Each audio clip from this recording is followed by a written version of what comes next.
So I made a mistake. A big mistake.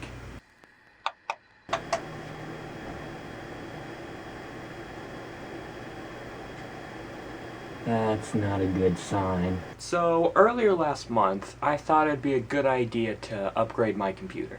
I had all this birthday money, so I might as well use it on something, right? So I got all the parts. Now I only expected to stop uploading for like a week or so I could wait for everything to come in, but it's clearly taken a lot longer than that. And I'll tell you why.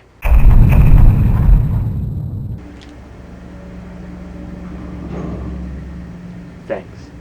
So whenever all the stuff got here, I decided, hey, let's put this together. Because I was really in the habit of doing everything on the daily.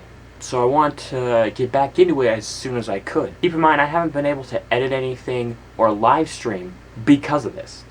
So let me give you a quick rundown of the stuff that I bought. I bought this case, this RAM, this motherboard, and that CPU. By the looks of things, everything should have been compatible with everything.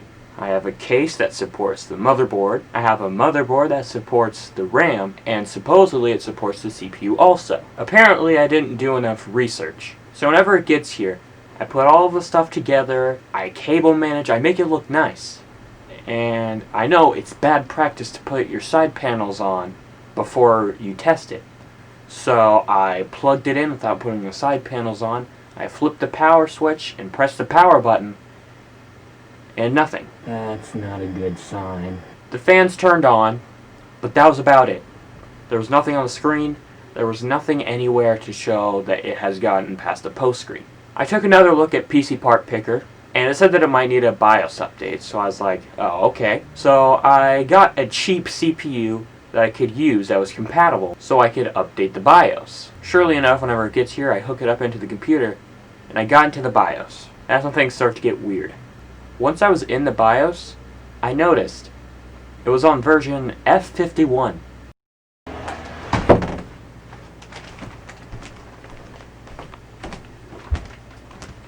So I went to the motherboard's website to see what the latest version was. Surely enough, that was it. So clearly something was wrong here.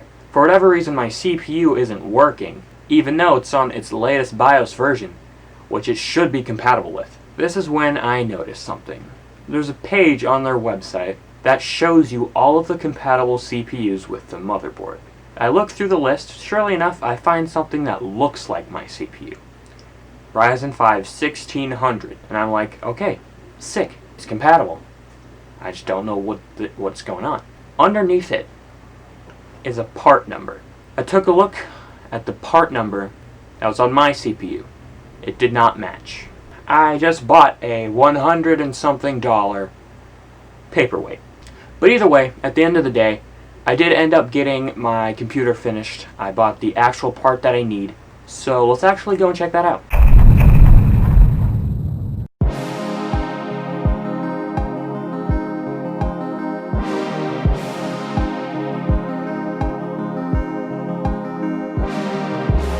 Alright, so here's the case. It has everything inside of it.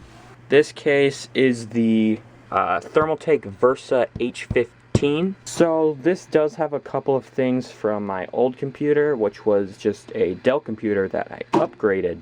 But let's go ahead and pop open the side panel. Alright, so here we are inside of the system. So this is my NVIDIA GTX 1050 Ti OC from MSI. This used to be in my other computer. I just popped it into here. I have some Patriot Viper RAM, 8GB DDR4. So it's 16 gigs total, dual channel obviously. And then right here we have the AMD Ryzen 5 1600. If you're getting into building a computer, I really recommend that you do use an AMD CPU.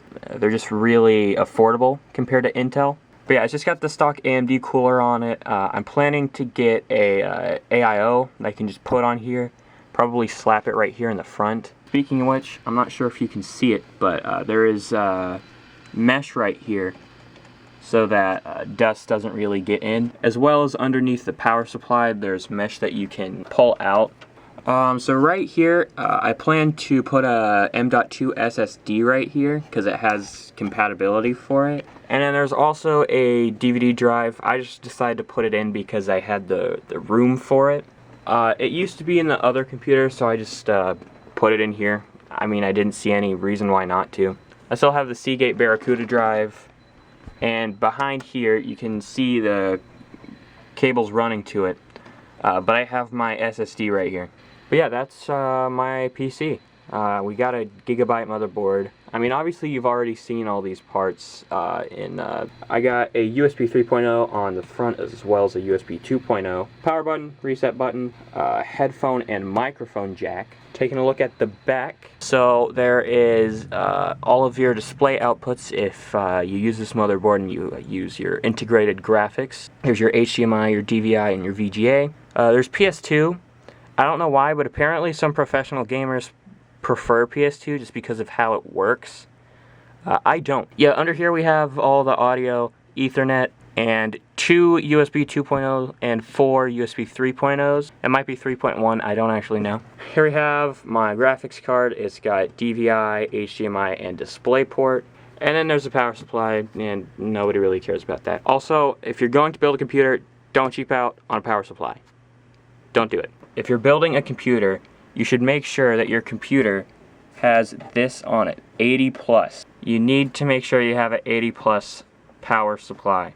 Otherwise, you're at risk for a lot of things.